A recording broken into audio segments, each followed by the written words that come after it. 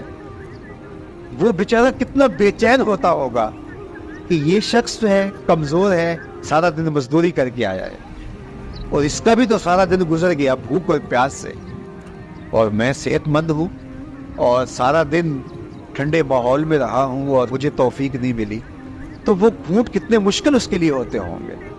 اور روزہ دار کے لیے کس قدر وہ آسودہ بخش لمحے ہوتے ہیں کہ جب اس کو یہ مسرت ہو رہی ہوتی ہے کہ مالک تیرا شکر، گرم موسم، زبان کانٹا، حلق خشک، اور تو نے تکمیل تک لمحے پہنچائے اور میرا دن خیریت سے گزر گیا، تو وہ اس کے لیے ایک خوشی کا لمحہ، روحانی مسرت کی کیفیت۔ اور دوسری کہ جب وہ ٹھنڈا اور میٹھا مشروب، سارے دن کی سوکھی ہوئی زبان اور خشک حلق، اور انسان کی جو ہے وہ رگیں بھی، انتڑیاں بھی خشک ہو چکی ہوتی ہیں، تو ٹھنڈا اور میٹھا مشروب جب انسان کے معدے کی طرف بڑھ رہا ہوتا ہے، زبان بولے نہ بولے، ایک ایک رواں اللہ کی حمد بول رہا ہوتا ہے، اور تشکر انسان کے رگ و ریشہ سے ادا ہو رہا ہوتا ہے، اور اس کی کیفیت، اس کی سرشاریاں، اس کی لذتیں وہ دیکھنے کی ہوتی ہیں۔ تو کہا للصائم فرحتان، روزے دار کو تو ایک فرحت اس وقت ملتی ہے عند فطرہ ہی، جب وہ روزہ کھولتا ہے، روحانی فرحت بھی، جسمانی فرحت بھی۔ وَفَرْحَةٌ عِنْدَ لِقَاءِ رَبِّهِ، اور دوسری فرحت اور دوسری خوشی اسے تب ملے گی جب اس روزے کے صلے میں اللہ تعالیٰ اپنے رخ انور سے پردہ اٹھا دے گا اور روزہ دار کو اپنی دیدار کی دولت عطا کرے، تو وہ پھر منظر دیکھنے والا ہوگا، روزہ دار کی آنکھیں ٹھنڈی ہو جائیں گی۔ اصل افطار تو وہ ہوگی نا، اللہ اکبر، اصل تو شربت دیدار ملے گا جو روح کی پیاس بجھا دے گا، جو من کی بھوک مٹا دے گا۔ تو کہا للصائم فرحتان، فرحۃ عند فطرہ وفرحۃ عند لقاء ربہ، روزہ دار کے لیے دو خوشیاں ہیں، ایک خوشی وہ ہے جب اس کے جسم کی پیاس بجھتی ہے، اور ایک خوشی تب ملے گی جب روح کی بھوک مٹے گی، جب من کی پیاس بجھے گی، اور پھر وہ سرشاریوں کے عالم میں دیکھتا ہی چلا جائے گا، اور وہ سیراب ہی نہیں ہو پائے گا کہ میں ان دو آنکھوں سے دیکھ رہا ہوں، کاش کہ لو لو دے بڈ لک لک چشمہ، ایک کھولا تھے ایک کجا ہو۔ وہ اس آرزو میں ہوگا کہ میرا رواں رواں آنکھ بن جائے اور میں اس دیدار سے فیضیاب ہوتا چلا جاؤں۔ تو وہ کیا لمحے ہوں گے، وہ کیا گھڑیاں ہوں گی، وہ کیا ساعتیں ہوں گی، کوئی لفظ نہیں ہے جن لفظوں میں ان حقیقتوں کو بیان کیا جا سکے، اس لیے کہ وہ منظر ہی وراء الورا ہوگا۔ تو روزہ دار کو فرحت ملتی ہے جب وہ روزہ کھولتا ہے۔ فرمایا وَشَهْرٌ يُزَادُ فِيهِ رِزْقُ الْمُؤْمِنِ، اس میں مومن کا رزق بڑھا دیا جاتا ہے۔ وَمَنْ فَطَّرَ فِيهِ صَائِمًا كَانَ مَغْفِرَةً لِذُنُوبِهِ، جس نے روزہ دار کا روزہ افطار کروایا، اللہ کے محبوب فرماتے ہیں کہ ایک تو خود روزہ رکھا، اور دوسری سعادت یہ ہے کہ ماہ صیام میں روزہ دار کا روزہ افطار کروایا۔ آپ شریعت بیضاء کو بنظر عمیق مطالعہ کر کے دیکھیں، ماہ صیام میں بہت زیادہ اس بات پہ زور دیا گیا ہے کہ روزہ افطار کرواؤ۔ اپنے گھر میں بیٹھ کر کے روزہ افطار کر لینا یہ بھی سعادت مندی ہے، روزہ نصیب ہو جائے، لیکن اس بات پہ بہت زور دیا گیا ہے ماہ صیام میں کہ ایک ماحول پیدا ہو، لوگوں کو افطار کروائیں تاکہ تمام لوگوں تک اللہ تعالیٰ کی نعمتیں پہنچیں، اور لوگوں تک جو ہے وہ رمضان المبارک کی برکتیں پہنچیں۔ تو ارشاد فرمایا وَمَنْ فَطَّرَ فِيهِ صَائِمًا، جس نے روزے دار کا روزہ افطار کروایا، کَانَ مَغْفِرَةً لِذُنُوبِهِ، تو وہ افطار کروانے والوں کے گناہوں کی بخشش کا ذریعہ بن جائے گا۔ یہ افطاری گناہوں کی مغفرت کا سبب بن جائے گی، وَإِتْقَ رَقْبَتِهِ مِنَ النَّارِ، اور آتش دوزخ سے گردن کی آزادی کا مجدہ جاں فضا بن جائے گا یہ امر کہ اس نے کسی کا روزہ افطار کروایا۔ وَقَانَ لَهُ مِثْلُ أَجْرِهِ مِنْ غَيْرِ أَنْ يَنْقُصَ مِنْ أَجْرِهِ شَيْءٌ، اور روزہ افطار کروانے والے کو روزہ رکھنے والے جتنا اجر ہی دیا جائے گا، لیکن روزہ رکھنے والے کے اجر میں بھی کوئی کمی نہیں واقع ہوگی۔ جتنا اس نے سارے دن کی بھوک اور پیاس کاٹ کر کے تکلیف اٹھا کر کے روزہ رکھا، جس نے شام کو اس کو افطار کر دیا اتنا ہی ثواب اس کو عطا کر دیا جائے گا، اس کا اجر کم کیے بغیر۔ اللہ اکبر! یہ امت کے لیے اللہ نے کیا پیکج دیا ہے، کیا کرم نوازیاں ہیں اس امت کے لیے۔ آقا کریم نے ارشاد فرمایا، ایک شخص صبح سے لے کے ظہر تک مزدوری کرتا ہے، اس کو ایک قیراط دیا جاتا ہے، اور ایک شخص ظہر سے لے کر عصر تک مزدوری کرتا ہے، اس کو بھی ایک قیراط دیا جاتا ہے، اور ایک عصر سے لے کر مغرب تک مزدوری کرتا ہے، اس کو 2 قیراط دیے جاتے ہیں۔ فرمایا پہلی مثال یہود کی ہے، دوسری مثال نصارہ کی ہے، اور تیسری مثال میری امت کی ہے۔ یہودیوں نے اور عیسائیوں نے اس پہ اعتراض کیا کہ ہمارا اجر کیوں تھوڑا ہے، تو میرے اور آپ کے آقا و مولا نے فرمایا تمہارا تھوڑا نہیں، ہمارا زیادہ ہے۔ آج کل اگر 1000 روپیہ مزدوری چلتی ہو مزدور کی، تو کوئی شخص صبح سے شام تک ایک شخص سے مزدوری کروائے اور 1000 روپیہ دے دے، اور دوپہر کو اڈے سے جا کے ایک مزدور اور لے آئے اور شام کو اس کو بھی 1000 روپیہ دے آئے، اور ایک شخص کو عصر کے وقت لائے اس کو 2000 روپیہ دے دے، تو 1000 والا کہے کہ میرے سے زیادتی ہوئی ہے، تو اس سے زیادتی تو نہیں ہوئی، اسے تو پوری مزدوری دی گئی، اب اس پہ مہربانی ہوئی ہے، اس پہ رحمت ہوئی ہے۔ تو کہا یہود اور نصارہ کی یہ مثال ہے، ایک صبح سے ظہر تک مزدوری کرے اس کو 1 قیراط، ایک ظہر سے عصر تک مزدوری کرے اس کو بھی 1 قیراط، اور تیسرا بہت تھوڑا وقت عصر سے مغرب تک مزدوری کرے اس کو 2 قیراط۔ کہا یہ امت محمدیہ اللہ صاحب الصلاوات کو دیا گیا نور ہے۔ تو ایک شخص نے سویر سے لے کر شام تک روزہ رکھا، بھوک کاٹی، پیاس کاٹی، سخت شدت کی گرمی سہی، اور ایک شخص نے شام کے وقت اس کو روزہ افطار کروا دیا۔ اور سنو حضور علیہ الصلوۃ والسلام کا فرمان، جب حضور نے فرمایا کہ اس کو پورا اجر ملے گا پہلے کے اجر کو کم کیے بغیر، تو صحابہ کا تو دل تڑپنے لگا کہ یہ کتنی بڑی بات ہے۔ آپ جانتے ہیں کہ یہ زمانہ ایسی معاشی خوشحالیوں کا نہیں تھا، لوگوں کے پاس تو نان شبینہ بھی میسر نہیں ہوتا تھا۔ تو صحابہ نے جو سوال کیا، قالوا یا رسول اللہ صلی اللہ علیہ وسلم، انہوں نے کہا اے اللہ کے پیارے رسول صلی اللہ علیہ وسلم، لیسا کلنا یجد ما یفطر الصائم، ہم میں سے تو ہر بندہ یہ طاقت نہیں رکھتا کہ روزہ دار کو روزہ افطار کروا دے، تو یہ اتنی بڑی سعادت، تو یہ تو پھر اہل زر ہی یہ سعادت حاصل کر پاتے ہیں، ہمارے جیسے لوگ تو پھر جو مال و دولت نہیں رکھتے تو وہ تو پھر یہ سعادت نہیں حاصل کر پائیں گے۔ تو میرے اور آپ کے آقا مولا نے کیا فرمایا؟ قال، حضور نے ارشاد فرمایا، یؤت اللہ ھذا الثواب، یہ ثواب اللہ اسے شخص کو بھی عطا کرے گا، من فطر صائما علی مزقۃ لبن او تمرۃ او شربۃ من ماء، فرمایا کہ یہ اجر اللہ اس کو بھی عطا کرے گا جس نے کسی کا روزہ 1 گھونٹ دودھ سے کھلوا دیا، یا 1 کھجور سے کھلوا دیا، یا پانی کے 1 گھونٹ سے اس کا روزہ افطار کروا دیا۔ لازمی نہیں ہے کہ دسترخوان سجا ہو، انواع اقسام کے کھانے پڑے ہوں اور وہ افطاری ہی افطاری قرار پائے گی۔ جس نے کسی کو وہاں باہر ٹوٹیوں سے پانی کا گلاس بھر کے، کٹورا بھر کے سادہ پانی بھی پیش کر دیا تو اس کو بھی ثواب مل جائے گا۔ کتنا ثواب ملے گا؟ پورا روزہ رکھنے کا ثواب اس کو ملے گا۔ کتنی رحمتوں کی لوٹ سیل لگی ہے، کوئی ایسے بھی بانٹتا ہے، کوئی ایسے بھی کرم نوازیاں ہوتی ہیں، لیکن میرے رب کے خزانے کتنے کھلے ہیں۔ میں نے مدینہ المنورہ میں ایک شخص کو دیکھا کہ وہ روزے کے وقت وہاں سے ہی گلاس لیتا اور زمزم سے بھرتا اور روزہ داروں کے آگے رکھتا چلا جاتا، اور روزانہ اس کا یہ عمل ہوتا۔ نماز عصر کے بعد شروع ہوتا، جتنی اس کی پہنچ ہوتی ہر ایک کے آگے رکھتا چلا جاتا. پانی بھی وہاں سے لیا, گلاس بھی وہاں سے لیا. اللہ اکبر. فرمایا دودھ کا ایک گھونٹ یا پانی کا ایک گلاس یا ایک کھجور اس نے کسی کو پیش کی اور اس نے اس سے روزہ کھولا.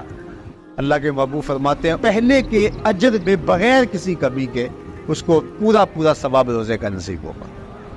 اللہ اکبر.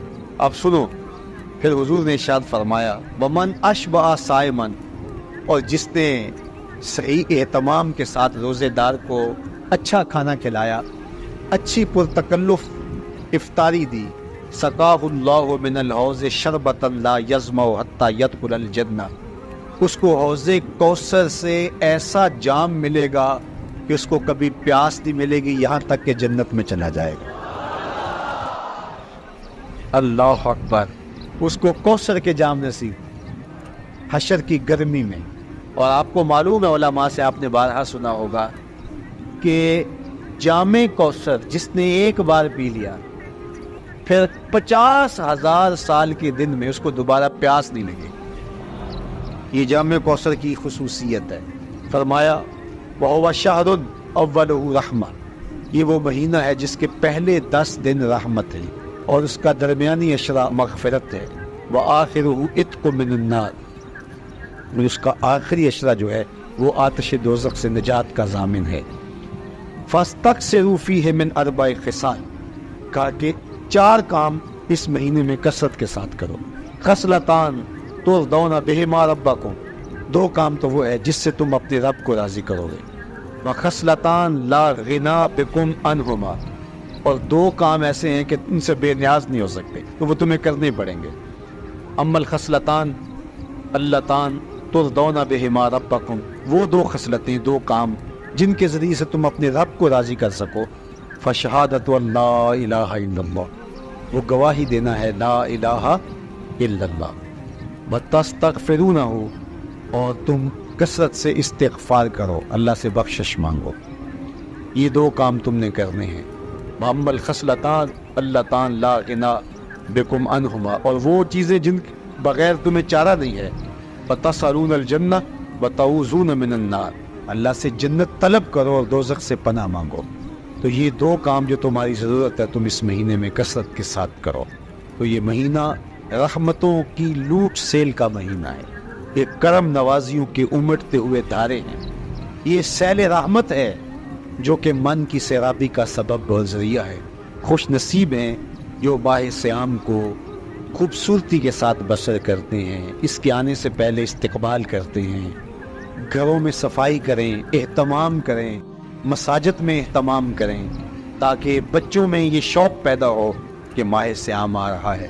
جب ہم بچے تھے تو ہمارے والدین رمضان المبارک سے قبل ہی رمضان المبارک کی تیاریاں شروع کر دیا کرتے تھے. اس وقت گھر میں شربت تیار ہوا کرتے تھے گڑ کے, اور وہ پہلے ہی مائیں گھر میں تیاری کرنا شروع کر دیا کرتی تھی. ایک شوق پیدا کرنا مقصود ہوتا ہے.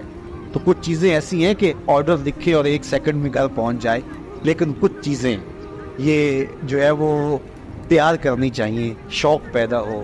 گھروں کے اندر ماؤں کو چاہیے کہ افطاری کو اہتمام کے ساتھ تیار کریں تاکہ بچوں کو شوق پیدا ہو اور یہ ایک ماحول پیدا ہو, قرآن مجید کی تلاوت کا ماحول پیدا ہو, جاگنے سونے کے جو ہے وہ شیڈول مرتب کیے جائیں, مساجد کی آبادی کا سامان کیا جائے,